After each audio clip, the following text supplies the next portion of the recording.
बिस्मिल्लाहिर्रहमानिर्रहीम। अस्सलाम वालेकुम नादरीन, आप यूट्यूब चैनल देख रहे हैं। मैं इमरान ख़ान हूँ। सबसे पहले तो आपको मुफ्ती तकी उस्मानी साहब का एक स्टेटमेंट मैं सुना देता हूँ, ताकि ये जो शिया सुन्नी वाला फसाद एक पाकिस्तान में लगाया हुआ है लोगों ने, और वो बार बार ये कहते हैं जनाब कि ये शिया और ये सुन्नी है और ईरान जो है वो एक शिया मुल्क है और सुन्नी मुल्कों के साथ जाना चाहिए। ये लड़ाई हो ही नहीं रही शिया और सुन्नी के अंदर। मुफ्ती तकी उस्मानी साहब जो सुन्नी मकतबा फ़िक्र के लोगों के एक बहुत बड़े आलम दीन है, मुफ्ती हैं, बड़ा नाम है पाकिस्तान में इनका, ये इनका स्टेटमेंट आप सुन लें, ज़रा तसल्ली हो जाएगी बहुत सारे लोगों की। ये सुनिए आप। ईरान के बड़े हिस्से से जो शिया मजहब रखते हैं, हमें अकायद का इख्तिलाफ है, लेकिन खुदा के बंदो ये देखा करो कि किस वक्त किस बात का मौका है। क्या ये वक्त ऐसा है कि इसमें शिया सुन्नी इख्तिलाफात को हवा दी जाए? क्या अमेरिका ने इसलिए हमला किया कि वो तुम्हारे अकायद के खिलाफ रखता था? वो तो एक मुसलमान का नुमाइंदा चूंकि समझा जाता था, इसलिए उसके ऊपर हमला हो रहा है, और वो उसके मुकाबले में डट कर खड़ा हुआ है। उसकी तो इस लिहाज से हमें हिमायत करनी चाहिए। ले जी, आपने सुन लिया मुफ्ती तकी उस्मानी साहब को, तो बहुत सारे लोगों को तसल्ली हो जाएगी कि ये शिया सुन्नी मसला नहीं है, ये मसला अमेरिका और इसराइल का ईरान के ऊपर हमले का है। इस हवाले से मैंने एक सर्वे भी करवाया और वो सर्वे में लोग वोट डाल रहे हैं, बल्कि आप यहाँ पे भी अपनी राय दे सकते हैं। वो राय शामिल ज़रूर करेंगे अपने नेक्स्ट वीलॉग में कि पाकिस्तान को सऊदी अरब के साथ दिफाई मुआहदे के पेश नज़र ईरान के साथ लड़ाई में उतरना चाहिए या नहीं उतरना चाहिए। इसके ऊपर आप अपनी राय दे दें तो चीज़ें बड़ी क्लियर हो जाएंगी। अब नाजरीन, एक रिपोर्ट आई है आलमी सतह पर, और ये बड़ी खौफनाक रिपोर्ट है। ये पाकिस्तान को हिला देने वाली रिपोर्ट है, और ये तोहफा पाकिस्तान को पाकिस्तान की इंटेलिजेंस एजेंसियों ने और पाकिस्तान की मिलिट्री एस्टेब्लिशमेंट ने दिया है। पाकिस्तान जहाँ पे दहशतगर्दी लगातार ख़त्म हो रही थी, पाकिस्तान सयाहों के लिए एक बेहतरीन डेस्टिनेशन बन रहा था। 2021-22 में सयाह जो हैं वो पाकिस्तान में आ रहे थे, हालात बहुत नॉर्मलाइज हो चुके थे, ड्रोन हमले ख़त्म हो चुके थे, और कबायली इलाकों में बड़ा सुकून था। लेकिन उसके बाद जनरल बाजवा ने, जनरल फैज़ हमीद ने और जनरल नदीम अंजुम ने शहबाज शरीफ और उनके साथियों के साथ मिलकर दहशतगर्दों को लाकर खैबर पख्तूनख्वा में बसाया, और बॉर्डरों से बाकायदा फौज ने दहशतगर्दों को गुजार कर पाकिस्तान में लाकर बसाया। अब दहशतगर्दी बढ़ना शुरू हो गई है। तो ये एक नया डाटा आया मेरे पास, ये मैं आपको दिखाता हूँ। ये है जी ग्लोबल टेररिज्म इंडेक्स।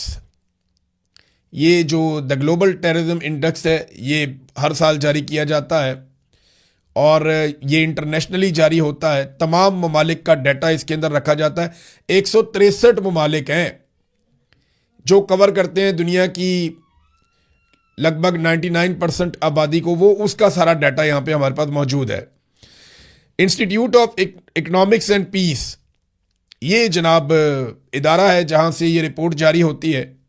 अब इस रिपोर्ट में पाकिस्तान दुनिया में दहशतगर्दी से मुतासरा ममालिक की फहरिस्त में पहले नंबर पे आ गया, और ये फील्ड मार्शल आसिम मुनीर साहब के दौर में हुआ। फील्ड मार्शल का टाइटल उन्हें मिल गया। एयरफोर्स ने तैयारे गिराए थे, ताहयात इस्तिस्ना भी उन्होंने ले लिया, 5 साल की एक्सटेंशन भी उन्होंने ले ली, और पाकिस्तान इस वक्त दहशतगर्दी से मुतासरा ममालिक की फहरिस्त में पहले नंबर पे है। अंदाजा करें आप, हमारा नंबर पहला है और हमारा रिकॉर्ड सबसे ज्यादा। और ये किस बुनियाद के ऊपर ये बनाते हैं? नंबर 1 दहशतगर्दी के वाकयात, नंबर 2 दहशतगर्दी में कितनी जानें गई, नंबर 3 दहशतगर्दी में कितने जख्मी हुए, नंबर 4 दहशतगर्दी में कितने लोगों को अगवा किया गया या उन्हें यरगमाल बनाया गया।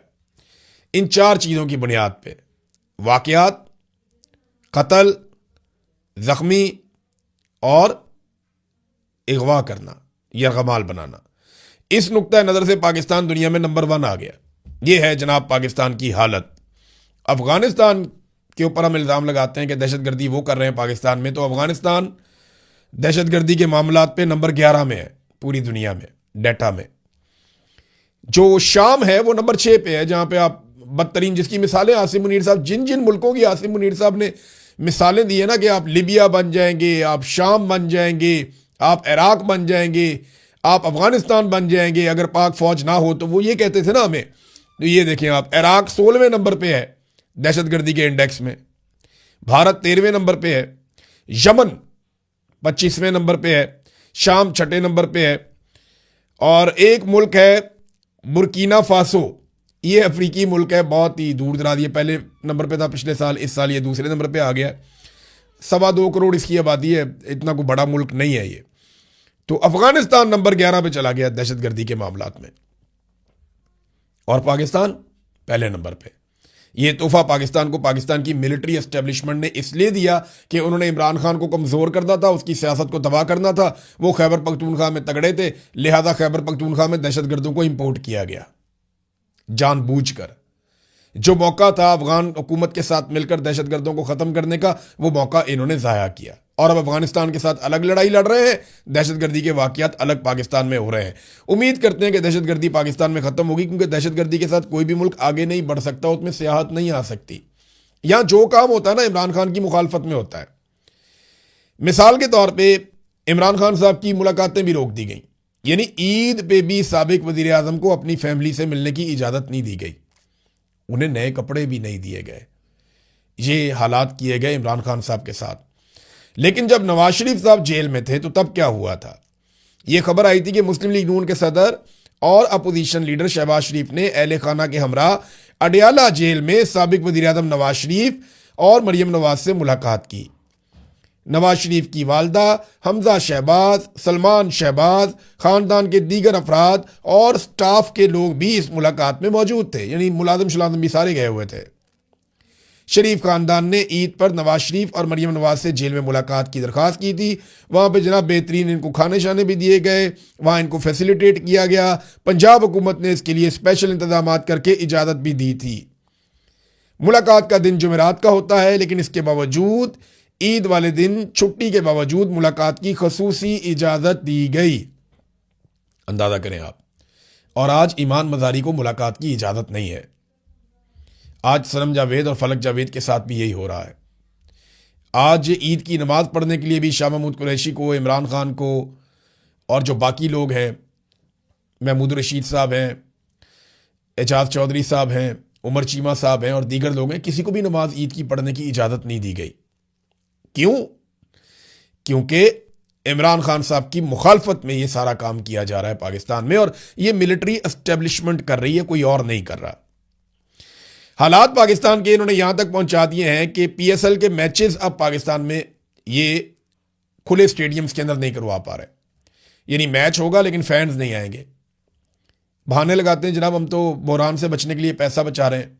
लोग अपने टिकट जिन्होंने खरीद लिए हैं वो आके तो वापस आने के लिए भी उन्होंने मोटरसाइकिल पे गाड़ी पे आना है, तो वही उनको आप मैच देखने के लिए आने दें। लेकिन नहीं, रीज़न कुछ और है। ये को पैसा वैसा नहीं बचा रहे। पैसा बचाना होता तो आईपीपी के साथ जो घटिया मुआहदे किए हुए हैं वो ख़त्म कर देते। आईपीपी जो बिजली पैदा करते ही नहीं है, लेकिन इसके बावजूद हम उन्हें बिल देते हैं, क्योंकि नवाज शरीफ साहब ने ऐसे घटिया मुआहदे आईपीपी के साथ कर लिए थे जो कौम के गले की हड्डी बन गए। आईपीपी 1 यूनिट बिजली बनाते हैं और 3 यूनिट बिजली के पैसे लेते हैं। कई आईपीपी ऐसे हैं जो बिजली बनाते ही नहीं हैं और बिजली के पैसे लेते हैं कौम से। तो अगर पैसा बचाना है तो वहां पे बचाओ ना, बेशर्मी जो वहां पे की हुई है। अब ये कह रहे हैं जनाब कौम को हम स्टेडियम में नहीं आने देंगे, वजह मैं आपको बताता हूं। पाकिस्तान में दहशतगर्दी के शदीद खौफनाक खदशात हैं, और ये पाकिस्तान की एस्टेब्लिशमेंट का दिया हुआ तोहफा है, नाकामी है पाकिस्तान की। ये वजीर दाखिला जो पाकिस्तान का है, वो पाकिस्तान में अपनी नाकामी को कह रहे जी हम क्योंकि हालात बचाने के लिए तो हम अब क्रिकेट के मैदान में फैंस को नहीं आने देंगे। मामला यह है कि ये इंतहाई गैर मकबूल हो चुके हैं। इन्हें खतरा है कि क्रिकेट के मैदान में लोग ईरान के हक में बात करेंगे, क्रिकेट के मैदान में लोग इमरान खान के हक में बात करेंगे, वो पहले भी होती रहती है। और क्रिकेट के मैदान में ये लोगों को इसलिए भी नहीं आने दे रहे कि दहशतगर्दी के बड़े खौफनाक खदशात हैं पाकिस्तान में। यहां इन्होंने पाकिस्तान को पहुंचा दिया, और ये कौम का सबसे पसंदीदा खेल है। लेकिन इसके बावजूद हालात ये हैं कि जो कौमी टीम का साबिक कोच है गैरी क्रिस्टन, उसने इंकशाफ किया है कि पाकिस्तान में कोचिंग के दौरान बहुत ज़्यादा मुदाखलत देखी है।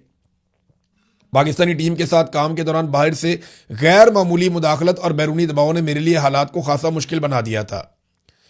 कोच के लिए उस वक्त मौसर अंदाज में काम करना दुश्वार हो जाता है जब बाहर से मुसलसल शोर और दबाव मौजूद हो। यानी इधर हर किसी को अपना बेटा, अपना भतीजा, अपना रिश्तेदार, अपना दामाद उसको क्रिकेट खिलानी है, और इस चक्कर के अंदर सारे रल के पाकिस्तानी टीम का बेड़ा गर्क कर चुके हैं। यानी मेरा दामाद है, उसको कैप्टन बना दो, उसको ये करवा दो, उसको वो करवा दो। भाई जो खेलेगा मेरिट के ऊपर वही बनेगा ना। इंडिया ने मेरिट पे खिलाया, देखो बार बार वर्ल्ड कप जीतता है वो। आप अपने रिश्तेदारों को बीच में दबाते हैं बूट पॉलिश कर करके। तो इसकी वजह से फिर पाकिस्तान क्रिकेट का जो है वो बेड़ा गर्क हुआ है। और ये आप कहते हैं जनाब कि हम पेट्रोल बचा रहे हैं, तो बहरान से बच रहे हैं। तो इन्होंने अगर बचत करनी होती ना तो ये तैयारे ना खरीदते 11-11 अरब के, और उन तैयारों पे यूरोप की सैरें हो रही हैं।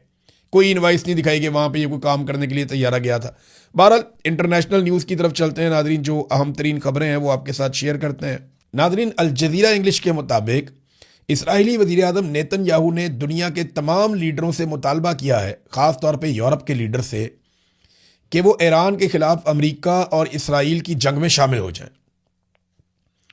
अब देखें, नेतन्याहू ने मुतालबा किया है तो पाकिस्तान को फैसला तो करना पड़ेगा कि पाकिस्तान को नेतन्याहू की लड़ाई में जाना है या नहीं जाना।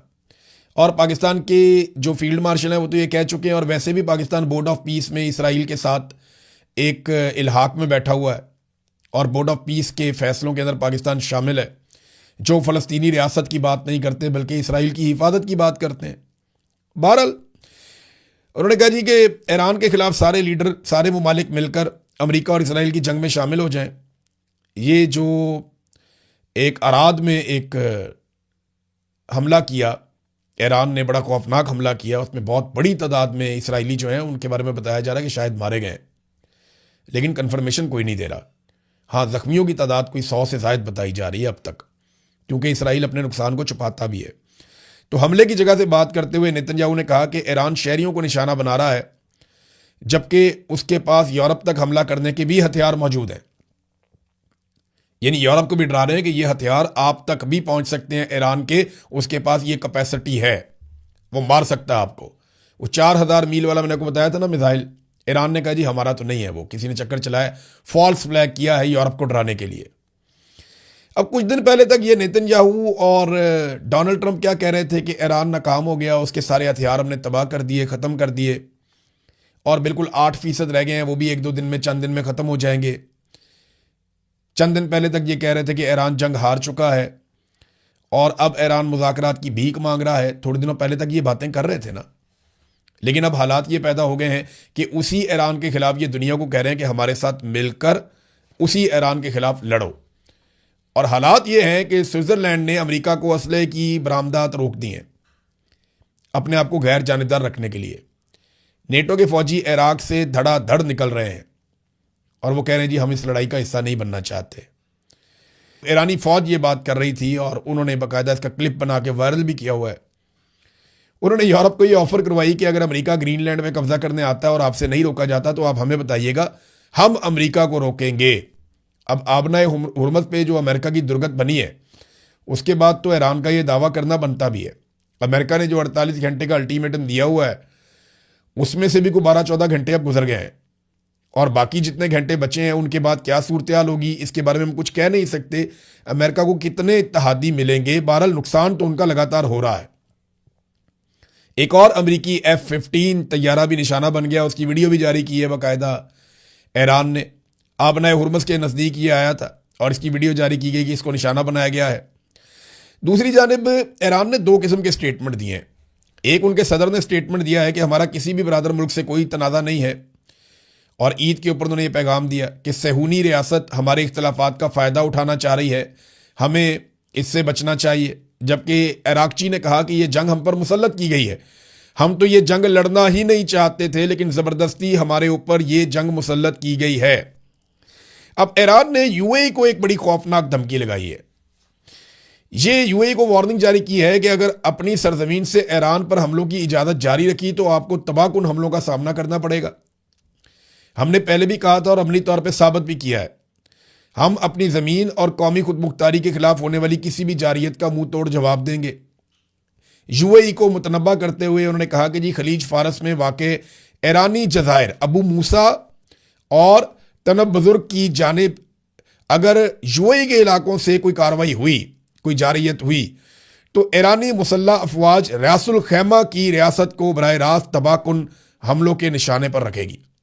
अब ये रियासुल खैमा जो है ना, ये याद रखिएगा, ये यूएई का वो इलाका है जो आबनाए हुर्मुज़ के बिल्कुल ऊपर है।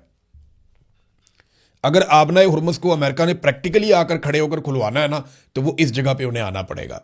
सामने वाली साइड पे ईरान है, इस तरफ फिर अमेरिका आएगा, यहां से ये एक दूसरे को मिसाइल मारेंगे, तो इस तरह से ये आबनाए हुर्मुज़ पे कंट्रोल करने की कोशिश करेंगे, क्योंकि एक तरफ ये एरिया है रासुल खैमा का। तो उसके बारे में तंबीह जारी की है और रासुल खैमा में लोगों की एक इवैक्यूएशन भी हो रही है। ये भी मुझे वहाँ से अब कुछ लोगों ने इतला दी है, लेकिन क्योंकि देखें खौफ फैल जाता है, तो जब तक तस्दीक ना हो जाए मुकम्मल तौर पे, कोई बैनुल-अक़वामी सतह पे खबर ना आ जाए, तब तक हम उससे गुरेज करते हैं। क्योंकि यहाँ तो इतनी कहानियाँ हैं मार्केट में, एक से बढ़ के एक झूठ लोग बोल रहे हैं, पुरानी तस्वीरें निकाल के लगा देते हैं कि जनाब ये हो गया वो हो गया। तो जो चीज़ें मुस्तनद हैं, जिनकी मैं आपको तस्दीक कर सकता हूँ, वही चीज़ें मैं आपके सामने रखूँगा। बरतानिया की एक न्यूक्लियर आबदोज़ है, उसके बारे में बताया जा रहा है कि वो बहरे अरब में पहुँच गई है और ये इसी जंग के तनाजुर में पहुँची है। ये न्यूक्लियर हमला करने की कैपेसिटी रखती है। ये एक बहुत बड़ी डेटरेंस है बरतानिया की जो यहाँ पे पहुँची है। लेकिन बरतानिया ने खुद तो ये कहा कि वो किसी भी लड़ाई का हिस्सा नहीं बनना चाहते। शुमाली कोरिया का इस मरतबा कॉन्फिडेंस बहुत ज़्यादा है, पहले ऐसे नहीं था। जब इराक के ऊपर अमेरिका ने अपने इत्तहादियों के साथ मिलकर 2003 में हमला किया था, तो किम जोंग उन जो हैं ये गायब हो गए थे 50 दिनों के लिए।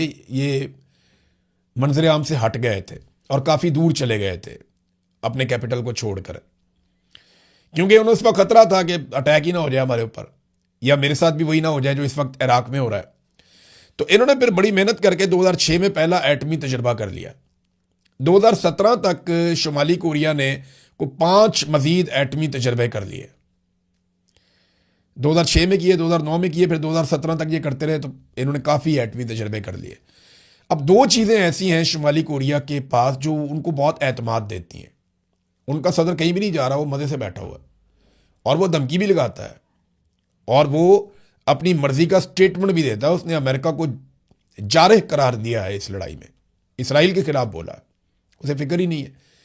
वजह यह है कि अब उसके बाद दो चीज़ें हैं। नंबर एक, उसके बाद वो मिसाइल टेक्नोलॉजी है मुबैना तौर पे जो अलग अलग बड़े आज़मों में जाके अटैक कर सकती है, और उसके बाद 50 एटमी वॉर हेड्स हैं। यानी एक तो वो अमेरिका तक ले जाके अपने मिसाइलों को अटैक कर सकता है, उसके मिसाइलों की रेंज बहुत लंबी है, और दूसरा उसके बाद 50 एटमी वॉर हेड्स हैं और 40 मजीद वो बना सकता है। जो आलमी रिपोर्टें हैं, IAEA की जो रिपोर्ट है वो यही कहती है कि इसके पास 50 एटम बम हैं और ये वॉर हेड्स हैं और ये मजीद 40 बना सकता है जब इसको ज़रूरत पड़ेगी। नाज़रीन, अमेरिका और ईरान का नुकसान कितना हुआ देखिए ना। ये मुकाबला तो अमेरिका, इसराइल और ईरान के बीच में है। तो जानी नुकसान की अगर हम बात करें तो ज़मीन आसमान का फ़र्क है। ईरान का जानी नुकसान 10 गुना से भी ज़्यादा है जो अमेरिका और इसराइल का हुआ, बल्कि आप 20 गुना से भी ज़्यादा समझें। इंफ्रास्ट्रक्चर का नुकसान भी ऐसे ही है। ईरान में चाहे रिहायशी इमारतें हों, चाहे कमर्शियल इमारतें हों, चाहे बाकी जगह हों या फ़ौजी तनसीबात हों, उनका नुकसान बहुत बड़ा है। बहुत बड़े पैमाने पर अमेरिका ने और इसराइल ने वहाँ पे नुकसान किया है, जबकि अमेरिका और इसराइल का नुकसान इसके मुकाबले में कम है अगर आप नंबर्स में देखें तो।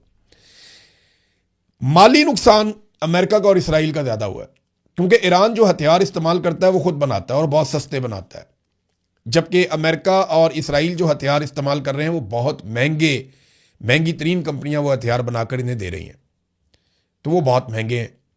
लिहाजा यहाँ पे अमेरिका को और इसराइल को बहुत ज़्यादा नुकसान हो रहा है। रोज़ाना लगभग 1 से 1.5 अरब डॉलर अमेरिका के लग जाते हैं, और जो तबाही उनकी हो रही है वो अलग है। साख का नुकसान, यानी जो क्रेडिबिलिटी थी अमेरिका की वो फारिग हो गई। अब उनके पास वो क्रेडिबिलिटी नहीं है जो वो पहले इंजॉय करते थे कि जिसको चाहे मार दिया, जिसको चाहे छेड़ दिया, जो चाहे करवा लिया। अब अमेरिका की वो मिथ टूट गई है। वो वाला उनके पास डंडा अब नहीं है जो चौधराहट वाला डंडा उनके पास पहले था। यानी अब लोग चाइना की तरफ देखते हैं। लोग सोचते हैं अगर रशिया के साथ अमेरिका लड़ पड़ता तो उसके साथ क्या होता। तो अमेरिकन हथियारों ने और अमेरिकन फौज की स्ट्रेटजी ने कोई दुनिया को मुतासिर नहीं किया। अमेरिकी पोप ने भी जंगबंदी की अपील कर दी है। अमेरिकन पोप लियो ने यह अपील की है कि आम अफराद इस जंग की भेंट चढ़ रहे हैं, लिहाजा मेरी अपील है और मैं दोबारा भी अपील करता हूं कि इस जंग को फौरी तौर पे बंद किया जाए। अमेरिका के साबिक सेक्रेटरी दिफा हैं और CIA के साबिक डायरेक्टर हैं लियोन पेंटा। ये बड़े मशहूर आदमी है अमेरिका के, आप लोग इन्हें जानते होंगे, जो लोग खबरें पढ़ते हैं उनको पता है ये कितना अहम आदमी था। उसने कहा है कि ईरान के साथ 3 हफ्तों से जारी जंग के बाद सदर डोनाल्ड ट्रंप आगे कुआं और पीछे खाई वाली सूरत में फंस चुके हैं। सदर के पास निकलने का कोई तरीका नहीं है। अमेरिका के अंदर बैठ के तजियाकार कह रहे हैं कि अगर ईरान, इसराइल और अरब ममालिक के सिर्फ पानी को ट्रीट करने वाले या पानी का ट्रीटमेंट करने वाले जो प्लांट्स हैं उनको निशाना बनाए तो ये घुटनों पे आ जाएंगे और कुछ करना नहीं पड़ेगा। तो ईरान के पास बहुत सारे ऐसे टारगेट्स हैं जिनको वो हिट कर सकता है, लेकिन वो अभी तक सब्र का मुजाहरा कर रहा है। लेट्स सी आने वाले दिनों में क्या होता है। लेकिन पाकिस्तान अगर इस लड़ाई में उतरता है तो पाकिस्तान के अंदर एक अजीब ही जंग लग जाएगी। पाकिस्तान के अंदर इतना शदीद रद्द-ए-अमल कभी नहीं आया होगा और पाकिस्तान की फौज एक ऐसी लड़ाई में खुदा न खास्ता चली जाएगी जिस लड़ाई को पाकिस्तानी कौम की बिल्कुल सपोर्ट हासिल नहीं होगी।